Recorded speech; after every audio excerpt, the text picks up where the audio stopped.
Some of my most vivid childhood memories involve playing video games. It's one of the most popular hobbies in the world. Globally, we spend at least 500 billion hours a year gaming, and that number is only going up. 90% of children play games. But people often worry that games are a waste of time, a bad influence, or an unhealthy compulsion. Gaming does have its goods and its bads. I game way too much. You can't end on a loss. You can't. You gotta end on a win.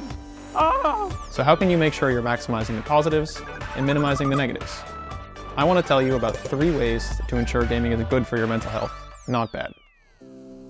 From after-school sessions of FIFA 06 to late nights playing Super Smash Bros. With the volume turned down so we wouldn't wake our parents, games have hugely enriched my life. But by the time I was 14, I found myself retreating into the vibrant environments of World of Warcraft to deal with a depression I didn't fully understand. Gaming took over. Thanks to therapy and discovering other hobbies like tennis, I eventually managed to bring gaming back into balance with other areas of my life. But the stark contrast of these experiences stuck with me and led me to my current position at the Oxford Internet Institute, where I research how video games affect mental health. So what are the effects of video games on mental health? The answer, as you might expect, is always, it depends. It's a good way to unwind, it's a good way to mentally stimulate your brain. So my therapy is art, roller skating, playing my games. For some, games offer a powerful sense of accomplishment, or a way of experimenting with identity. Say, another gender, a more assertive character, or a more emotionally vulnerable one. At the same time, some people experience harm, from abusive and disruptive players, or from manipulative design features that keep vulnerable players playing and spending.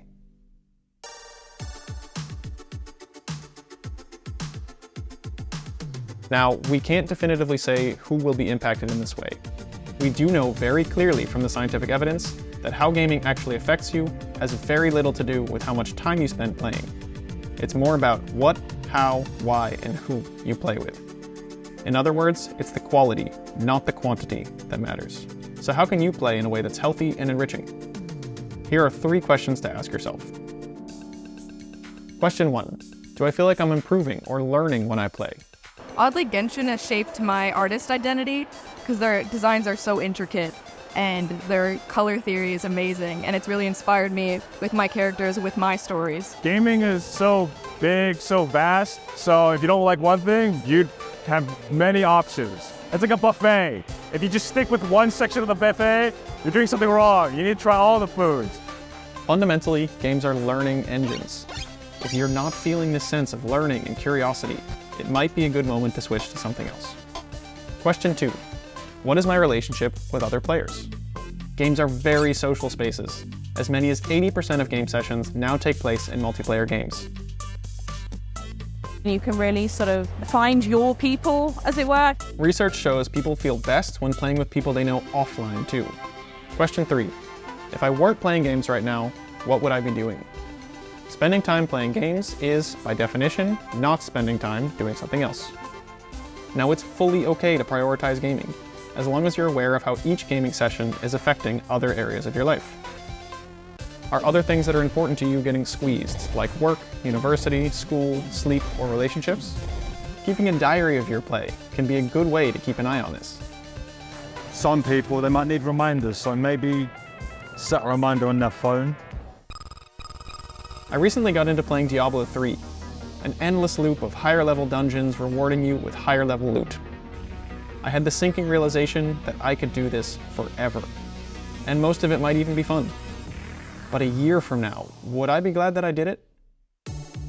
These questions are just a starting point. They've helped me cultivate the relationship I want to have with games. It just feels like home. Feel kind of like a kid again amongst the adult world, which can be pretty tough. Gaming is all about positivity for me. It's all about sense of freedom. So yeah, I balance it well.